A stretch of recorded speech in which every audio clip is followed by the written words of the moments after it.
Hello everyone, welcome back to another video. मैं अनुज कुमार मौर्य और आप देख रहे हैं यूट्यूब चैनल नर्सिंग पारेक्सिया। आज की वीडियो में हम कवर करने वाले हैं जो भी इम्पोर्टेंट क्वेश्चन थे जेनेटिक्स के। तो बिना वीडियो को लेट के हम वीडियो स्टार्ट करते हैं। फर्स्ट हमारा जो क्वेश्चन था वो practical application of genetics in the nursing था। तो इस क्वेश्चन को हम डिटेल में पढ़ेंगे। तो लिखा हुआ है medical nursing care practices are largely influenced with recent genetic advancement in health care. कहने का मतलब है जो मेडिकल एंड नर्सिंग की केयर की प्रैक्टिसेस जो हैं वो बहुत ज़्यादा इन्फ्लुएंस हुई हैं जो जेनेटिक एडवांसमेंट हुई है हेल्थ केयर में। Nurses require genetic knowledge to identify, support, refer and care for person affected by or at risk for genetic condition. Nurses को जो है जेनेटिक की नॉलेज होनी चाहिए आइडेंटिफाई करने के लिए या उनको सपोर्ट देने के लिए, केयर देने के लिए जो इंडिविजुअल है वो जेनेटिक कंडीशन से अफेक्टेड है या फिर उसके रिस्क पे है। Nurses can offers care that protects patient and families from risk associated with genetic information, including addressing families issue. जो नर्स क्या कर सकती है वो पेशेंट और उसकी फैमिली को प्रोटेक्ट कर सकती है किसी जेनेटिक कंडीशन से, या फिर अगर उसको चांसेस हैं तो वो उसको फैमिली को जेनेटिक एजुकेशन देके उस डिजीज को प्रिवेंट कर सकती है। Genetic nursing is practiced in different environments such as maternity, pediatrics and CHN. जो जेनेटिक नर्सिंग है वो काफ़ी सारे डिफरेंट एनवायरनमेंट में प्रैक्टिस की जाती है, जैसे मैटरनिटी हो गया, पीडियाट्रिक हो गया, कम्युनिटी हेल्थ नर्सिंग हो गया। Genetic nursing is holistic practice that include assessing, planning, implementing and evaluating physical, spiritual and psychological aspects of patient and families. Genetic क्या एक होलिस्टिक प्रैक्टिस है जो कि इंक्लूड करती है क्या, assessment, planning, implementation and evaluation. वो फिजिकली भी हो सकता है, स्पिरिचुअल भी हो सकता है, साइकोलॉजिकल एस्पेक्ट से भी हो सकता है, पेशेंट और फैमिली दोनों के लिए। Next one is understand genetic basis of disease. Genetic जो है नर्सिंग में क्या रोल प्ले करता है कि जो डिजीज का जेनेटिक बेसिस है, जैसे डिजीज जो जेनेटिक चेंजेस होते हैं उन वजह से जो डिजीज डेवलप होती है उनको समझने में जेनेटिक हमारी मदद करता है। Early and effective diagnosis of genetic disorder. Genetic nursing क्या करती है कि हमें जो है हेल्प करती है जो जेनेटिक डिसऑर्डर होने वाले हैं उनको पहले ही समझने में, जैसे प्रीनेटल टेस्टिंग हो गया और स्क्रीनिंग हो गया।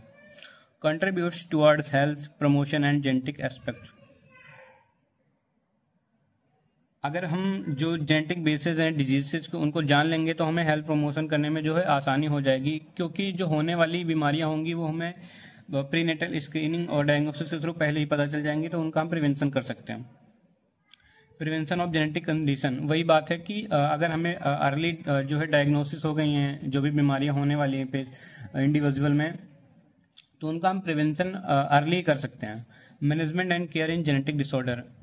अगर हम डिजीज का जेनेटिक बेसिस जानेंगे कि वो डिजीज कैसे डेवलप हो रही है तो उसका मैनेजमेंट और क्योर करने में आसानी होगी।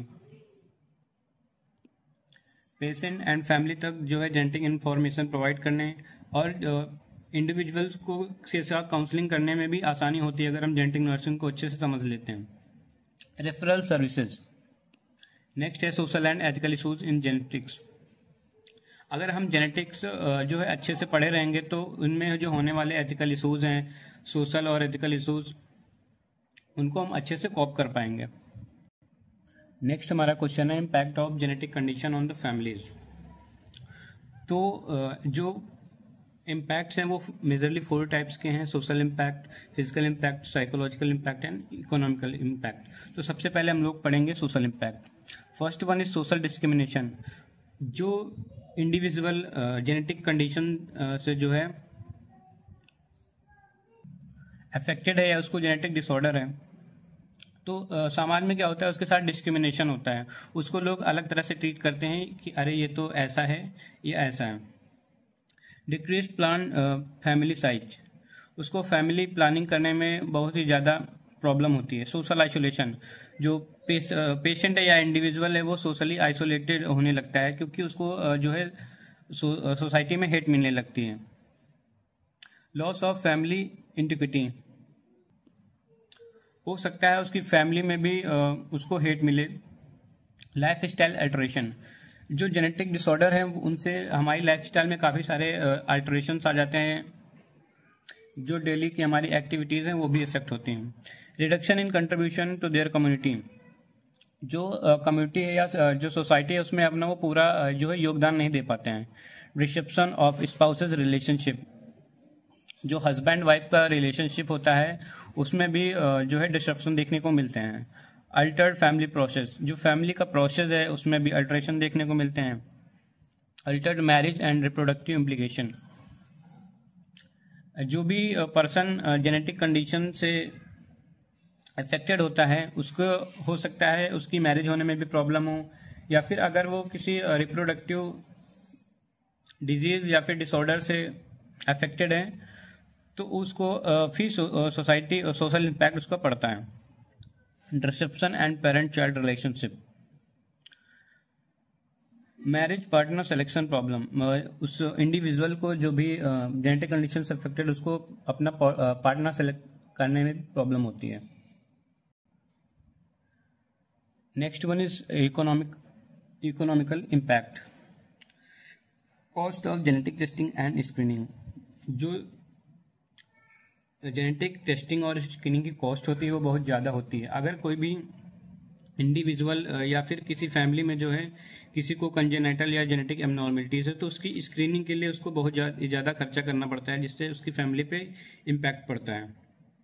Cost of long term genetic therapies and repeated, genetic condition को ट्रीट करने के लिए लॉन्ग टर्म जो है ट्रीटमेंट लेना पड़ता है, काफ़ी सारी थेरेपीज लेनी पड़ती हैं, जिससे जो क्या होता है उसके इकोनॉमिक पे इम्पैक्ट पड़ता है। सर्जरीज एंड ट्रांसफ्यूजन, हो सकता है उसको कोई ऐसी जेनेटिक डिजीज हो या फिर डिसऑर्डर हो जिससे उसे सर्जरी की जरूरत हो और ट्रांसफ्यूजन की जरूरत हो, तो इसमें भी काफ़ी ज़्यादा खर्चा आता है, तो उससे भी जो है इकोनॉमिकल इम्पैक्ट पड़ता है फैमिली पे। Cost of bearing additional burden and needs to other family member, वही चीज़ है कि जो ये सारी टेस्टिंग है, थेरेपीज हैं, सर्जरीज हैं, इनकी जो कॉस्ट है इससे पेशेंट की फैमिलीज पे बर्डन आता है अदर मेंबर्स पे भी। Loss of career opportunities and job flexibility, job discrimination, insurance discrimination and financial dependency on family, उसको करियर में जो है अपॉर्चुनिटी मिलने में प्रॉब्लम होती है। जैसे किसी को ऐसी कंजेनाइटल एबनॉर्मलिटीज है, मान लिया किसी की कॉग्निटिव थिंकिंग उतनी तेज नहीं है तो कोई उतना टैलेंटेड नहीं हो पाया है, तो उसको जो है जॉब मिलने में बहुत ही ज़्यादा दिक्कत होगी, जिसकी वजह से जो है वो फैमिली पे फाइनेंशियली डिपेंडेंट रहेगा। नेक्स्ट है psychological impact. Psychological reaction include shock, disbelief, Daniel, guilt, grieving, mourning, hostility, anger, anxiety, shame, sorrow, eventually adaptation and adjustment are very common। कोई जो पर्सन इंडिविजुअल है वो अगर जेनेटिक कंडीशन से किसी अफेक्टेड है तो अगर उसको पता चला अचानक से कि मुझे ये दिक्कत है, अगर उसको उसके बारे में जो है गहराई से नहीं पता है तो वो शॉक भी हो सकता है कि अरे मुझे तो ऐसी बीमारी है, उसको यकीन नहीं होगा। और अगर यकीन भी हो जाएगा तो उससे गिल्ट फील होगा कि मैं ऐसा क्यों पैदा हुआ या मुझे ऐसी बीमारी क्यों है, उसको गुस्सा आएगा, एंजाइटी होगी, उसको खुद पे शर्म आएगी, उसको बहुत ही ज़्यादा दुख होगा और भी काफ़ी उसके जो है साइकोलॉजिकल इम्पैक्ट पड़ेंगे। उसका जो सेल्फ एस्टीम है वो लो हो जाएगा, अल्टर्ड सेल्फ कॉन्सेप्ट, उसका सेल्फ कॉन्सेप्ट जो है वो उसमें अल्टरेशन आ जाएंगे। होपलेसनेस एंड हेल्पलेसनेस, पेशेंट जो है होपलेस हो जाएगा, उसको ऐसा लगेगा कि मैं तो मेरी तो कोई मदद ही नहीं करेगा। Loss of dream and aspirations, धीरे धीरे क्या होगा एंजाइटी स्ट्रेस की वजह से जो है उसकी जो मोटिवेशन है वो कम हो जाएगा, सेल्फ एस्टीम कम हो जाएगा, जिससे उसका जो है साइकोलॉजिकल इम्पैक्ट बढ़ता चला जाएगा। फैमिली पे भी फिजिकल इम्पैक्ट में क्या है, जेनेटिक कंडीशन होगी तो फिजिकल प्रॉब्लम भी हो सकती है उसको। Individually unable to get equal opportunity to learn, mental retardation, उसको जो है डिस्क्रिमिनेशन हो सकता है किया जाए, अपॉर्चुनिटी ना मिले इक्वली लर्न करने की, या फिर वो जो है मेंटली रिटार्डेड हो जाए।